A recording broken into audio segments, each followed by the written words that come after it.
अस्सलाम वालेकुम नाज़रीन, आप देख रहे हैं प्रोग्राम अंदर की बात मुज़म्मिल सोहरवर्दी के साथ। मैं हूं आपकी मेज़बान इकरार रियाज। हमारे साथ मौजूद है मुज़म्मिल सोहरवर्दी। अस्सलाम वालेकुम sir, welcome to the show. क्या हाल है आपका? वालेकुम सलाम, बिल्कुल ठीक, आप सुनाएँ? मैं ठीक हूँ, अल्लाह पाक का शुक्र है। सर, आज के दिन में काफ़ी अहम डेवलपमेंट्स देखनी है इस सारा दिन में ओवरऑल, तो हम बात करेंगे सबसे पहले सर जो केपी असेंबली के रेज़ोल्यूशन है उस मुतालिक अंदर की बात क्या है, ज़रूरत क्या पेश आई? देखिए, केपी असेंबली के इजलास में जो करारदाद पास हुई है ना, वो तो 8 सितंबर के जलसे से भी खतरनाक बात है कि आप फौजी अफसरान के खिलाफ करारदाद पास कर लें और फिर उसमें थ्रेट करें कि हम उनके नाम और ये और वो पार्लियामान के फ्लोर पे आप फौज के खिलाफ करारदाद पास करें। तो ये बात तो ज़्यादा खतरनाक है, मैं समझता हूँ। अब लोग बात कर रहे हैं गवर्नर राज की कि केपी में गवर्नर राज लगाया जाएगा और ये करारदाद क्यों पास की गई है।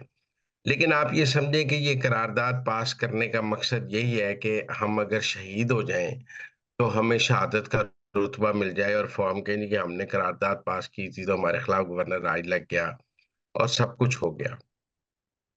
इसलिए फिलहाल फौज गवर्नर राज लगाने का लिए हुक्मरान इत्तेहाद के साथ सोच तो रही है। लेकिन सवाल ये है कि पहले आईनी तरमीम की जाए या पहले गवर्नर राज लगाया जाए? क्योंकि आईनी तरमीम के बाद अगर गवर्नर राज लगाया जाएगा तो उसकी अखलाकी हैसियत सबके नज़दीक ज़्यादा मज़बूत होगी और अगर गवर्नर राज लगाकर आईनी तरमीम की जाएगी तो फिर आईनी तरमीम की साख पर भी सवाल पैदा होंगे। लेकिन इस जिस तरह की केपी असेंबली में इस वक़्त जिस तरह की तकारीर और जो करारदाद वहाँ से पास हुई है, वो उसके तहत तो वफ़ाक और सूबों का जो निज़ाम है, वो फैब्रिक ही टूट गया है। वो सोशल कॉन्ट्रैक्ट तोड़ देने वाली बात है कि आप इस तरह इदारों के खिलाफ सूबे करारदाद नहीं पास कर सकते और ये प्रोविंशियल सब्जेक्ट भी नहीं है। अब सूरत-ए-हाल ये है कि क्या गंडापुर क्या करेंगे? बहुत सारे लोग हमारे जर्नलिस्ट दोस्त तो ये कह रहे हैं कि जी गंडापुर उस रात माफ़ी माँग कर गए हैं। और उस दिन के बाद से गंडापुर मुकम्मल खामोश है। कुछ खबरें ये भी हैं कि गंडापुर ने आज़म सवाती के साथ प्रेस कॉन्फ्रेंस करने से भी इनकार किया है। और गंडापुर की खामोशी बहुत मानीखेज है। उन्होंने कोई केपी असेंबली में आके वो कोई खिताब भी नहीं किया है। वो इस करारदाद पे उन्होंने वोट भी नहीं डाला है। वो खामोश हैं, वो वज़ीर आला हाउस से नहीं निकल रहे, जिस दिन से उनकी एस्टेब्लिशमेंट के साथ वो तवील मीटिंग हुई है, जिसके बारे में कुछ लोगों की राय है कि वो मीटिंग थी, कुछ लोगों की राय है कि वो फौजी तहवील में थे और किसी गारंटी से उनको रिहा किया गया है। देखिए, एक जो करारदाद पास हुई है, क्या वो गंडापुर की मर्ज़ी से हुई है? अगर गंडापुर की मर्ज़ी से हुई है, तो फिर गंडापुर उस करारदाद की मंज़ूरी के वक़्त ईवान में मौजूद क्यों नहीं थे? आज तक गंडापुर ने मीडिया से कोई बात क्यों नहीं की है? उन्होंने कोई प्रेस कॉन्फ्रेंस क्यों नहीं की है? उन्होंने केपी असेंबली से खिताब क्यों नहीं किया है?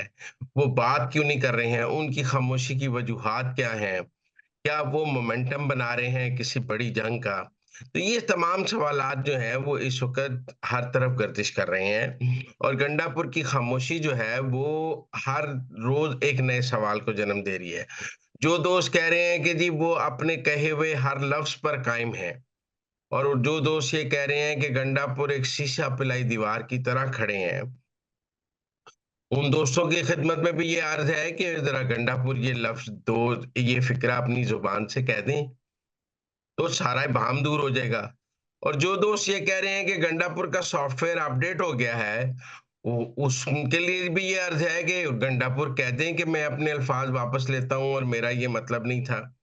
लेकिन ना, गंडापुर ने तो अभी तक सहाफ़ियों के हवाले से अपनी बात भी वापस नहीं ली है या उस पे कोई माज़रत नहीं की है। कुछ आप फ़ौज के बारे में और फ़ौजी अफ़सरों के बारे में वो अपनी बात वापस लें।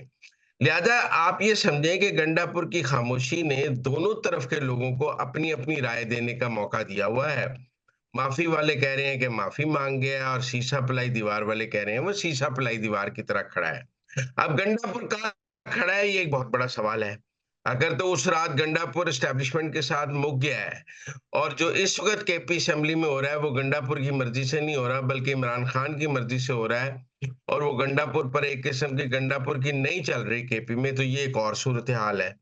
इमरान खान ने केपी असेंबली का इजलास बुलाकर क्योंकि बहुत सारे लोग कह रहे हैं कि आज़म सवाती इस वक़्त ड्राइविंग सीट पर हैं और इस वक़्त चला मामलात को आज़म सवाती रहे हैं ज़्यादा, और गंडापुर तो खामोश है, इसीलिए आज गंडापुर ने आज़म सवाती के साथ प्रेस कॉन्फ्रेंस करने से भी इनकार किया।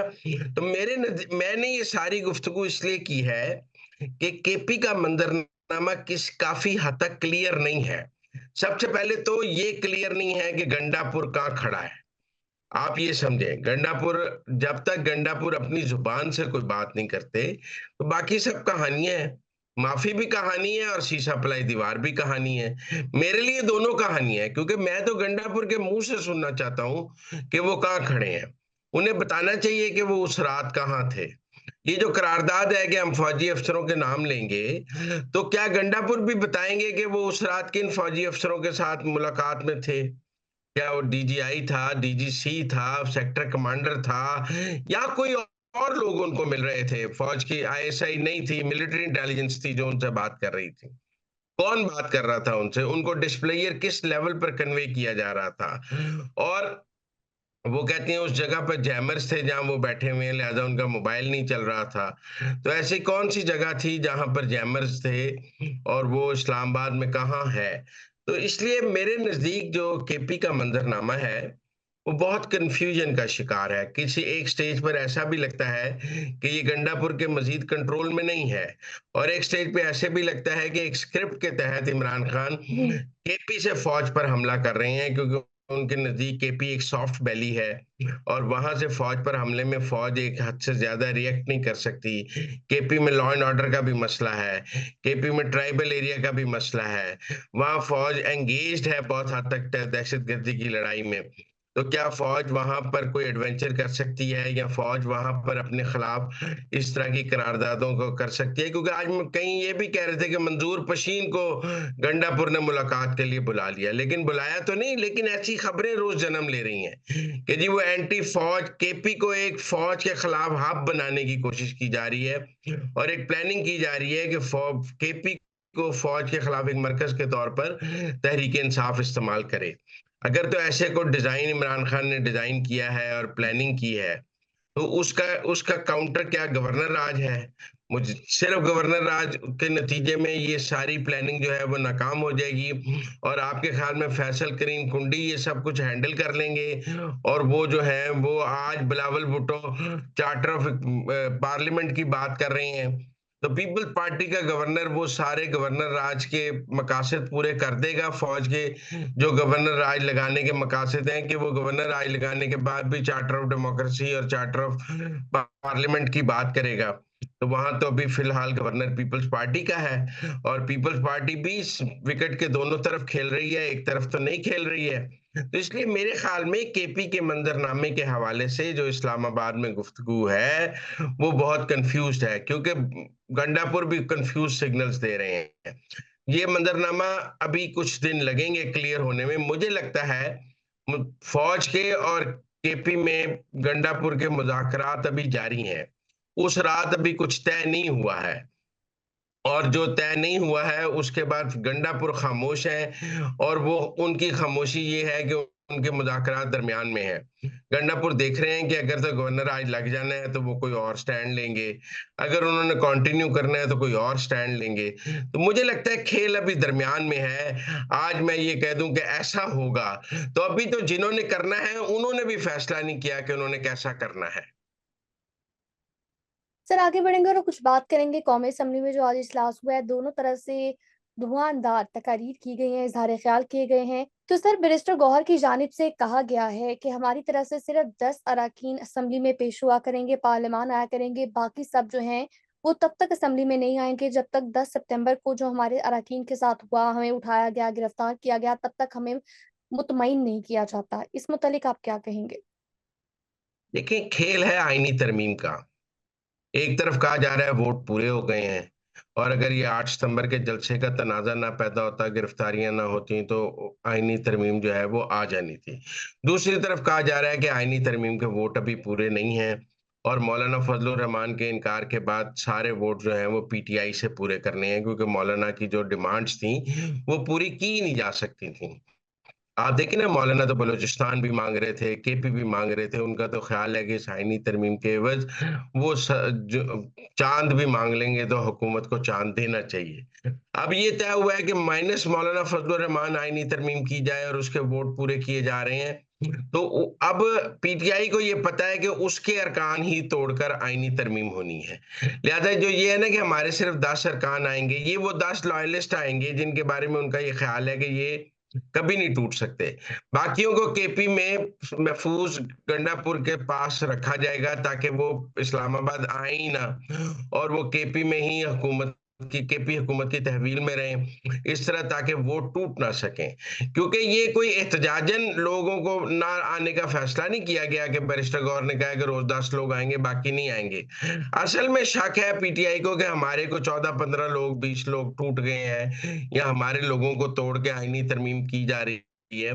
तो अब चूँकि ये पता नहीं है कि कौन टूट गया और कौन नहीं टूटा, लिहाज़ा आसान हल तो यही है कि सारों को केपी पेशावर भेज दिया जाए और उनको कहा जाए आपने इजलास में आना ही नहीं है, इजलास में आएँगे तो वोट डालेंगे ना। लिहाज़ा पार्टी के लिए तो आसान हल यही है कि उनको इजलास में आने से रोक दिया जाए, ताकि जो बगैर इजाज़त इजलास में आएगा, पता लग जाएगा ये टूट गया है। जो पेशावर में नहीं रहेगा, वो पता लग जाएगा वो टूट गया है। जो पेशावर छोड़ने की कोशिश करेगा, पता लग जाएगा वो टूट गया है। तो ये एक किस्म की स्ट्रैटेजी बनाई है पीटीआई ने अपने उन अरकान को ढूँढने के लिए कि जो टूट गए हैं। क्योंकि अभी तक पीटीआई को ये तो समझ आ रही है कि उनके अरकान के बगैर कोई आईनी तरमीम मुमकिन नहीं है। लेकिन ये समझ नहीं आ रही कि कौन से अरकान हैं जो दूसरी तरफ जाकर इस आईनी तरमीम को वोट डालेंगे। उन अरकान को ढूँढने के लिए ये ज़रूरी है कि आप अरकान की कौमी असेंबली में आने पर ही पाबंदी लगा दें, ताकि इन इस पाबंदी के बाद जो आएगा पता लग जाएगा कि वो टूट गया हुआ है। वैसे तो वोट खुला डालना है, जिस दिन लोग वोट डालेंगे सबको पता ही लग जाएगा। लेकिन एक अरकान को महफूज़ करने की स्ट्रैटेजी के तौर पे ये कहा गया है कि रोज़ सिर्फ 10 अरकान आएँगे, वरना ये कोई एहतजाज के लिए नहीं कहा गया। एहतजाज तो 90 के 90 रोज़ आकर स्पीकर का दाइश तोड़ दें, असेंबली चलने ना दें। 10 अरकान के आने से तो हुकूमत को फ़ायदा है। क्या एहतजाज होगा? एक तकरीर हो जाया करेगी 2 रोज़। अगर 90 के 90 अरकान आएँगे और वो आकर करेंगे, तो मसला होगा। और फिर ये गिरफ्तारियाँ कौन-सी गिरफ्तारियाँ हैं? आप मेरी बात समझे ना। ये ग अगले दिन रिहाइयाँ हो जाती हैं, ये हो जाता है, पेशावर से राहदारी ज़मानत भी ले ली है असद कैसर वगैरह ने। वो सारे पेशावर से राहदारी ज़मानतें लेके भी आ सकते हैं। तो मेरे नज़दीक ना आने की वजह कोई गिरफ्तारी का खौफ या ये नहीं है, बल्कि आईनी तरमीम से अपने लोगों को तोड़ने से रोकना है। नाज़रीन, ये थी आज के अंदर की बातें। आपसे मुलाकात होगी अगले प्रोग्राम में। तब तक के लिए हमें दीजिए इजाज़त। अल्लाह निगहबान।